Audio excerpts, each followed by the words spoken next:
कैसा चल रहा आपका BNSS भारतीय नागरिक सुरक्षा संहिता।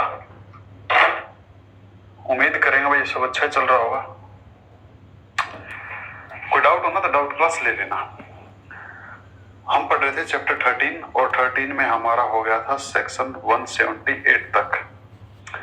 आज स्टार्ट करेंगे 179 से। पुलिस किसी को पुलिस स्टेशन में कैसे बुलाती है, किसी भी गवाह को, किसी भी विटनेस को, इसके बारे में सीखते हैं। कैसे उससे सवाल जवाब पूछती है, कैसे उसके बयान को दर्ज करती है, कैसे उसके बयान को कोर्ट में माना जाएगा या नहीं माना जाएगा, ये सारी चीजें देखिए। सेक्शन 179 माफी चाहेंगे। सेक्शन 179 बताता है कि पुलिस वाले क्या कर सकते हैं, किसी गवाह को गवाही के लिए या फिर कोई जानकारी के लिए पुलिस स्टेशन में बुला सकते हैं। अब बुलाते क्यों है? ताकि उनकी जो इन्वेस्टिगेशन है वो थोड़ी और नेक्स्ट लेवल हो जाए, इसलिए ताकि उनको मामले की जो तह तक पहुंचने के लिए कोई ऐसा सुराग मिल जाए जो किसी गवाह की मदद से उनको मिल सकता है। अगर पुलिस को ऐसा लगता है कि कोई ऐसा गवाह है जो मामले के बारे में जानता है तो पुलिस क्या कर सकती है, उसको पुलिस स्टेशन में बुला सकती है। अब पुलिस स्टेशन में बुलाती कैसे है देखिए। लाइक जैसे पुलिस स्टेशन है, अगर इस पुलिस स्टेशन में मान के चलो ये कोई गवाह था, कोई किडनैपिंग का गवाह मान लेते हैं। ये कोई गाड़ी थी और इस गाड़ी में दो लोगों ने क्या किया, एक बच्चे को जबरदस्ती गाड़ी में बिठा लिया। ये वहां पे देख रहा था, तो वो लोग किस तरफ गए हैं, उनका हुलिया कैसा था, पुलिस को तो सिर्फ फोन पे जानकारी मिली कि हमारा एक ऐसा ऐसा बच्चा है ना, किसी ने किडनैप कर लिया है। अब वो गाड़ी कौन सी कंपनी की थी, किस कलर की थी, वो लोग कितने लोग थे, दिखने में कैसे थे, बच्चा अपनी मर्जी से गया या फिर क्या बोलते हैं जबरदस्ती उठाया है, तो उस बात का एक गवाह था वहां पे मौके पे। अगर वो गवाह जाके पुलिस को जानकारी दे देता है, भाई इस कंपनी की गाड़ी थी, मेरे को नंबर प्लेट भी मैंने देख ली, 3 लोग थे, 4 लोग थे, किस रास्ते की तरफ वो गए हैं, कैसे कपड़े पहन रखे थे, अगर इतना सुराग भी अगर वो पुलिस को दे देगा तो पुलिस का क्या हो जाएगा, मदद हो जाएगी। और मदद कैसी है, वो एक इन्वेस्टिगेशन है कि पुलिस को एक इन्वेस्टिगेशन में मदद मिलेगी।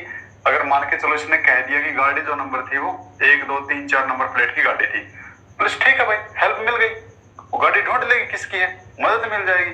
तो इस गवाह को पुलिस क्या कर सकती है, पुलिस स्टेशन में बुला सकती है। काहे को बुलाएगी, गवाही के लिए, एज ए विटनेस। लेकिन पुलिस को अगर ऐसे विटनेस को बुलाना हो ना गवाह के लिए, तब उसको अब 179 का एक नोटिस देना पड़ता है जी। उसके घर पे या ऐसे इंसान के पास में एक रिटन नोटिस जाएगा कि प्लीज आप उस तारीख को उस टाइम पे और उस आयु के सामने पेश हो जाएं, आपसे इस मैटर में कुछ सवाल जवाब पूछने हैं। जब तक ये नोटिस ना आए तब तक किसी को आने की जरूरत नहीं है, ये नोटिस आने के बाद ही किसी को जाने की जरूरत होती है। या फिर अगर किसी के ऊपर कोई आरोप लग चुका है और आरोप लगने के बाद, जैसे दहेज के केस के आरोप लग गए कि हाँ मेरे ससुराल वालों ने ना, इसने मेरे पति ने और मेरे ससुराल वालों ने क्या मेरे से दहेज मांगा है, अब उनको अगर पुलिस क्या करती है, फोन पे बुला लेती है, हाँ सारे थाने आ जाओ, वो एक गलत प्रोसीजर है। उनको भी 179 का नोटिस देना पड़ेगा कि आप सभी लोगों को थाने में हाजिर होना पड़ेगा, क्योंकि आप लोगों की ऐसी ऐसी गवाही चाहिए। अगर किसी को 179 का बिना नोटिस दिए अगर पुलिस बुलाती है तो पुलिस ने गलत काम किया है। ऐसे में जिसको बुलाया वो पुलिस से मुआवजा ले सकता है, इसी के BNSS के तहत में। तो ऐसे क्या करेगी पुलिस, बुलाती। इसके अंदर 2 बातें बता दी 179 में। पहली बात तो आपको समझ में आ गई होगी कि ऐसे किसी गवाह को बुला सकती है, पर किसको नहीं बुला सकती, अगर किसी की उम्र 15 साल से कम है और 60 साल से ज्यादा है, या कोई ऐसी महिला है, लेडीज है, वोमेन है, जो क्या लाचार है, आ नहीं सकती बेचारी, लाइक जैसे प्रेग्नेंट है, नहीं आ सकती, भाई थोड़ी पागल सी है, नहीं आ सकती, या कोई और रीजन है, नहीं आ सकती, वो लाचार है, वो आ नहीं सकती है। तब ऐसे में अगर पुलिस को उनकी गवाही चाहिए 15 साल से कम के 60 साल से ज्यादा को, और किसी लाचार वोमेन को, महिला को पुलिस स्टेशन में नहीं बुला सकते हैं। इनको गवाही चाहिए तो खुद जाएंगे, जाके उनसे पूछ लो। 15 साल से कम का तो साथ में उसके माँ बाप होने चाहिए, 60 साल से ज्यादा तो उसको घर पे जाके पूछ सकते हैं, और अगर महिला है तो महिला के पास में कोई और भी होना चाहिए, और महिला से ऐसी गवाही कौन लेगा, महिला पुलिस ही लेगी। क्लियर। दूसरी बात बता दी, अब ये जो गवाह जो पुलिस स्टेशन में आ रहे हैं, अब इनका भी तो बेचारे का आने जाने का खर्चा लगेगा, इनकी दिहाड़ी मजदूरी इनकी खोटी होगी, है ना, एक दिन का काम इनका थक जाएगा। तब ऐसे में तो इनका जितना खर्चा पानी बनेगा वो पुलिस वाले क्या देंगे, दूसरे पॉइंट के तहत में पुलिस इनका सारा खर्चा पानी जितना भी, और खर्चा पानी होगा कितना, वो खर्चा पानी उतना होगा जितना राज्य सरकार, स्टेट गवर्नमेंट डिसाइड करेगी कि भाई अगर आप किसी गवाह को बुला रहे हो तो 200 रुपए सरकारी खजाने से दे देना, 300 रुपए सरकारी खजाने से दे देना, तो उसको खर्चा जो है राज्य सरकार की तरफ से पुलिस वाले दे देंगे। तो 179 में क्या होता है, अगर पुलिस को इन्वेस्टिगेशन करने के लिए किसी गवाह की जरूरत है, किसी गवाह की गवाही की जरूरत है, तो उसको पुलिस स्टेशन में बुला सकते हैं। किसको नहीं बुला सकते, इससे छोटा इससे बड़ा लाचार वोमेन को पुलिस स्टेशन में नहीं बुला सकते। जो लोग आएंगे उनका खर्चा पानी कौन देगा, तो पुलिस देगी। लेकिन पुलिस कहां से देगी, स्टेट गवर्नमेंट ने जो खजाना बनाया हुआ है उससे निकाल के, और उतना ही देगी जितना स्टेट गवर्नमेंट बताएगी। सेक्शन 180 के अंदर बता दिया, अब जो गवाह आएगा गवाही देने के लिए, विटनेस जो आएगा, उससे कैसे सवाल जवाब पूछे जाएंगे, उसका एग्जामिनेशन कैसे होगा। पहली चीज तो उसका एग्जामिनेशन करेगा कौन,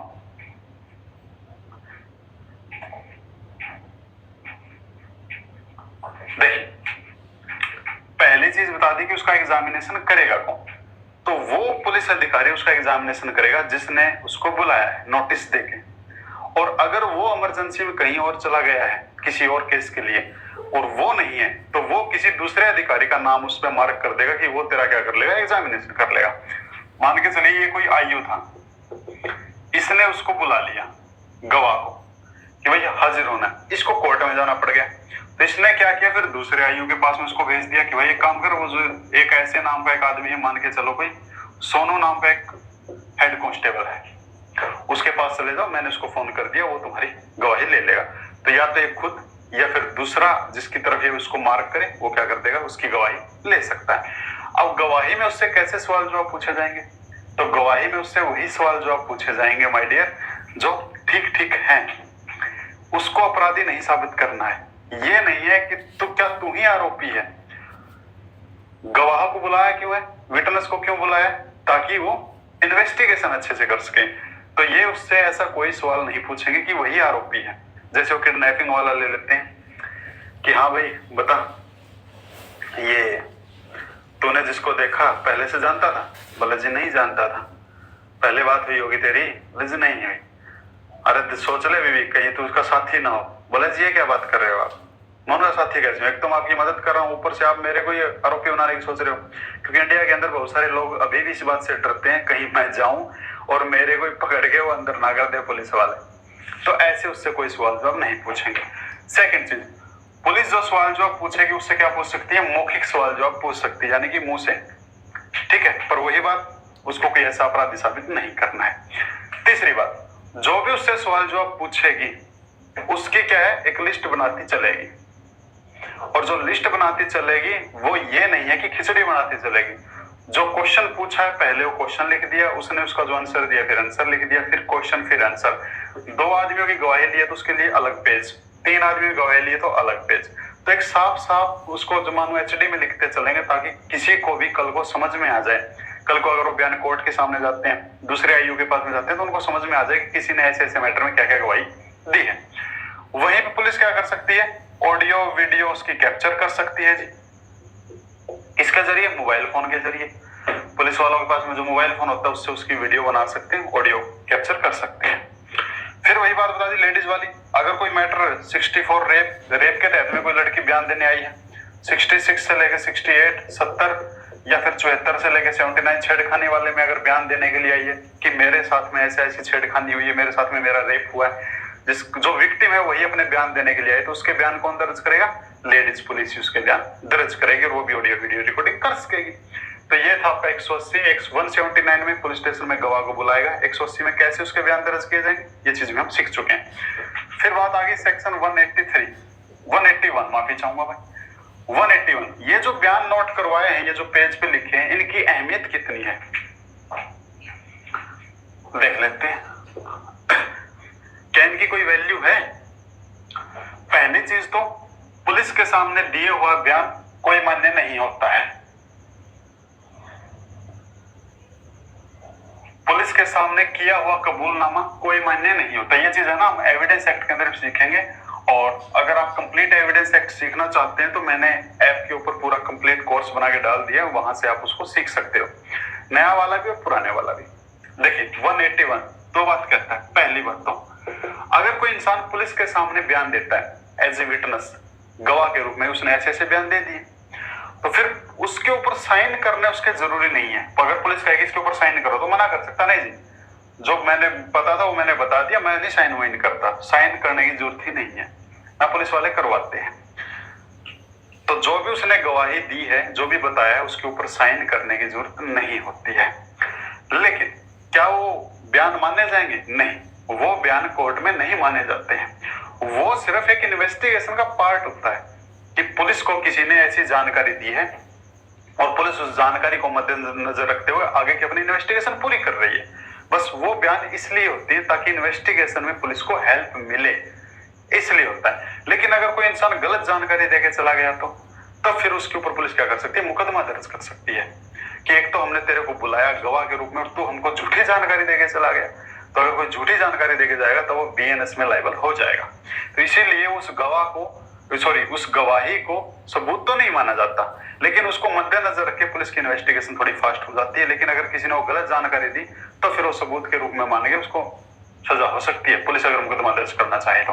लेकिन इसके अंदर फिर एक बात बता दी, परंतु प्राइटो बता दिया इसके अंदर कि अगर वो जो उसकी गवाही थी अगर कल को कोर्ट में पेश कर दी जाती है, पुलिस ने कोर्ट में पेश कर दी, पुलिस से भी तो लोग सवाल जवाब पूछ सकता है ना, एडवोकेट पूछ सकता है कि आपको क्या पता कि अपराधी उसी घर में छुपा था। तो पुलिस ने दिखाया जी किसी ने हमको ऐसे ऐसे है ना गवाही दी थी, आपको क्या पता कि गाड़ी का नंबर 1 2 3 4 ही था। बोला जी किसी ने आके, किसने दी थी उसकी। अब पुलिस को वो क्या दिखा सकती है?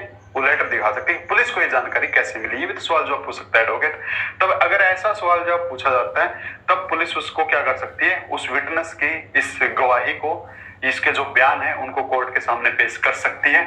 और अगर उसको पेश कर दिया इनको, उसके बयानों को, और अगर एडवोकेट कहता है कि जिसने बयान दिए मैं उसको कोर्ट में बुलाना चाहता हूं और उससे पूछना चाहता हूं कि क्या ये बयान उसी ने अपनी मर्जी से दिए थे, तो फिर अगर कोर्ट ऑर्डर देती है और फिर उस गवाह को अगर कोर्ट में बुला लिया जाता है और गवाह कह देता है हाँ जी मेरे ही बयान है और मैं अभी भी मेरे बयान पे अटल हूं, फिर वो जो एडवोकेट है वो क्या कर सकेगा? उससे बाकी के सवाल जवाब भी पूछ सकेगा।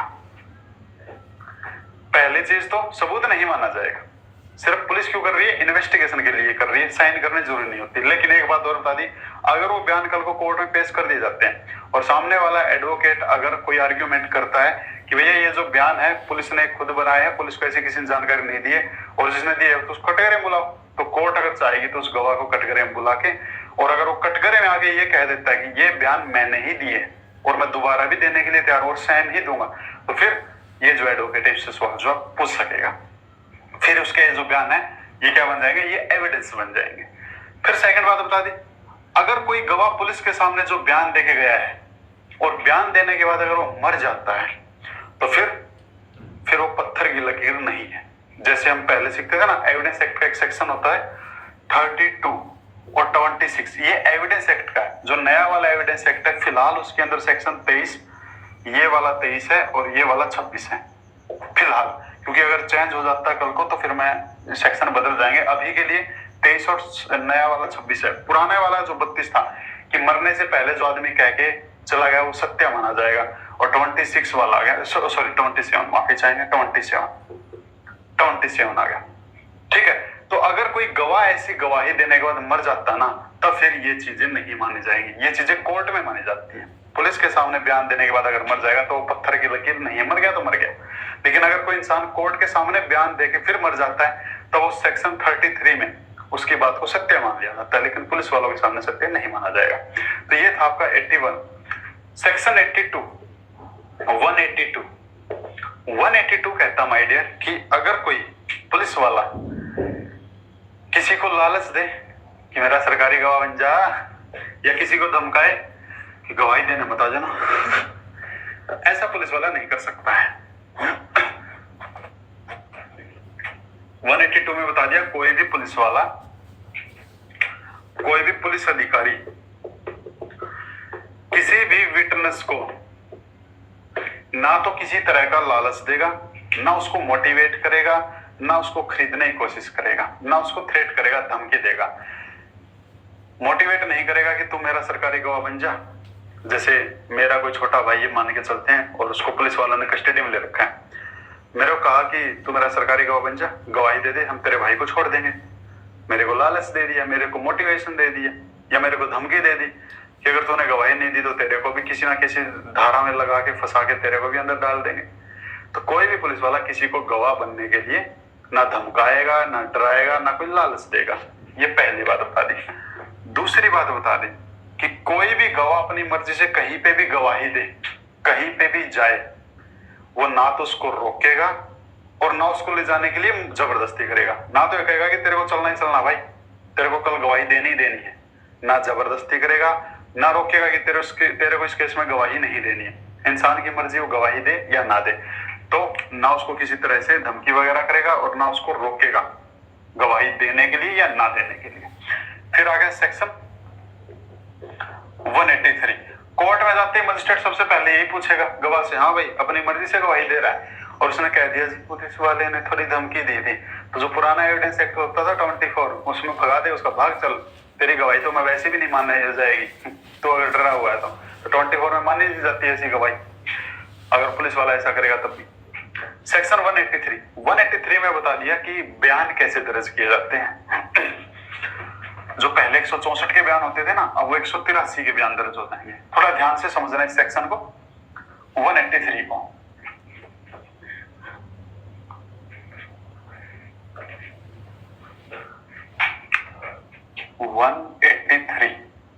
BNSS 7 बातें बताता है।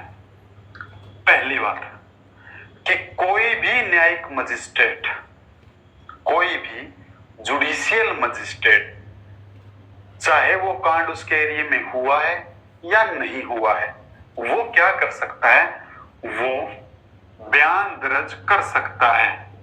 चाहे बयान देने वाला कोई विक्टिम हो और चाहे अपना गुनाह कबूल करने वाला कोई एक्यूज हो। कौन? जुडिशियल मैजिस्ट्रेट बयान दर्ज कर सकता है, चाहे वो जो विक्टिम है उसके साथ जो कांड हुआ है, जो अपराध हुआ उसके एरिया में हुआ है या नहीं हुआ है, या जो आरोपी है उसने आरोप उसके एरिया में किया है या नहीं किया है। पर जुडिशियल मजिस्ट्रेट अगर कोई है तो क्या कर सकता है, उनके बयान दर्ज कर सकता है और इनके सामने किया हुआ बयान सत्य माना जाता है। जैसे मैंने अभी सिखाया था ना, अगर कोई अपने बयान देने के बाद मर जाएगा, फिर उसके बयान जो है वो पत्थर की लकीर है, वो सत्य है मजिस्ट्रेट के सामने बयान देने के बाद में। मान के चलिए दिल्ली में किसी ने अपराध किया और वो अपराधी भाग भाग के मुंबई चला गया, पुलिस ने मुंबई से उसको गिरफ्तार कर लिया। पुलिस के सामने तो उसने कबूल कर लिया, हाँ जी मैं कबूल करता हूँ वो कांड दिल्ली वाला मैंने किया था। तो पुलिस बोलेगी ये हमारे सामने करने से कोई फायदा नहीं है, जो मजिस्ट्रेट है उसके सामने बोलना है।